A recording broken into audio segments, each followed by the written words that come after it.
In the fall of 1902, an ethnographer working under the Bureau of American Ethnology sat down with a circle of Zuni elders in western New Mexico and began recording something the tribe had guarded for generations. Her name was Matilda Coxe Stevenson.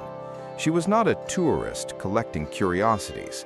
She had lived among the Zuni for years, learned their ceremonial structure from the inside, and was trusted with knowledge outsiders were almost never given.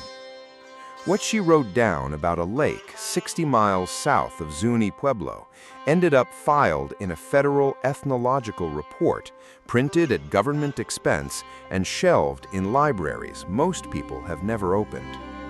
Subscribe now, because what she recorded about that lake is not on any interpretive sign at the site today. The Zuni did not describe what lived in that water as a myth. They described it as a resident, something that had always been there and was still there when the elders spoke to Stevenson, and, by their account, is still there now. The lake itself is real. It sits in a volcanic basin in what is now Catron County, New Mexico, ringed by black cinder cones, its water so saline that nothing but a few hardy organisms survive in it. For centuries, it was the primary salt source for tribes across the Southwest. The Zuni, the Hopi, the Acoma, even the Apache made pilgrimages there, and by tradition, all of them observed the same rule once they arrived. No weapons at the shore, no loud voices, no taking more salt than was needed. Stevenson's informants explained why. The lake was not empty water sitting in a crater. It was the home of a being the Zuni called the Salt Mother, and beneath her, in the deeper water, something else, a serpent, ancient and coiled, that Zuni cosmology placed among the oldest and most dangerous beings in their tradition. Stevenson recorded it without embellishment. She noted who told her, in what context, and moved to the next entry. That restraint is exactly why the account carries weight. This is not a 19th century writer dressing up native tradition for a sensational readership.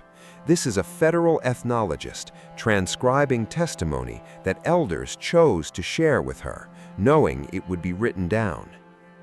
Here is what should stop you.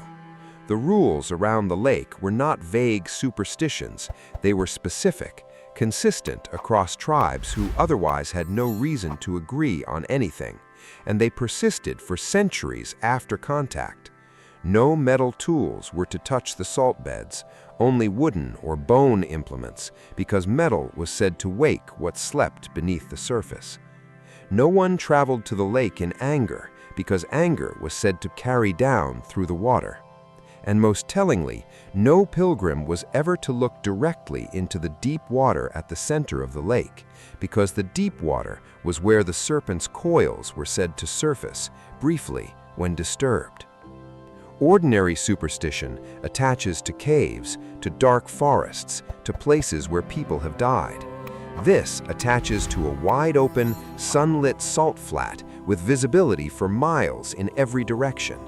The only reason to build a rule like that around an open landscape is if the danger isn't the landscape, it's what's underneath it and what can register that you're standing there.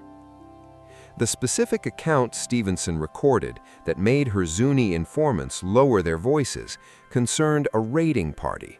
Some versions say Navajo, some say a rival Zuni faction, that approached the lake with the explicit intent to seize the salt beds and drive off the pilgrims who depended on them. According to the testimony, the war party ignored the customary rules. They came armed, they shouted challenges across the water, and the lake responded.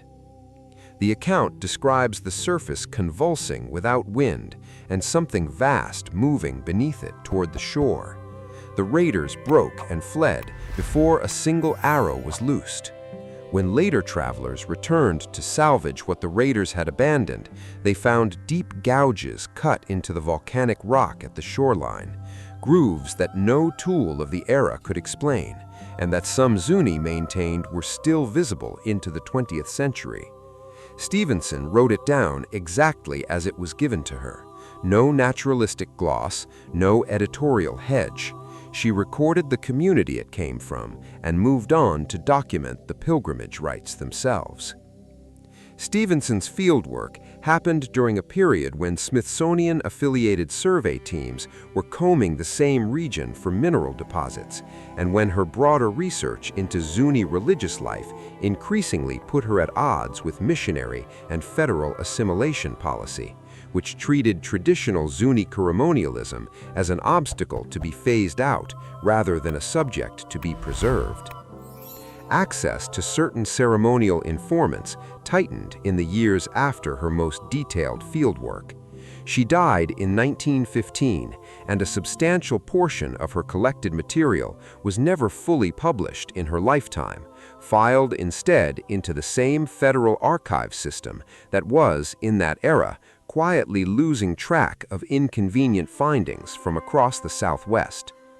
No formal survey of the lake bed's deeper basin has ever been conducted. The site is now protected, first as a private ranch holding and later under conservation and tribal co-management, which means the lake has never been dredged, mapped in detail, or scientifically examined below its upper meters. The question Stevenson's informants were answering in 1902 sits in exactly the position it did then: recorded, archived, and never followed up. The lake is still there, the rules are still observed by those who remember them, and the deep water at its center has never once been mapped.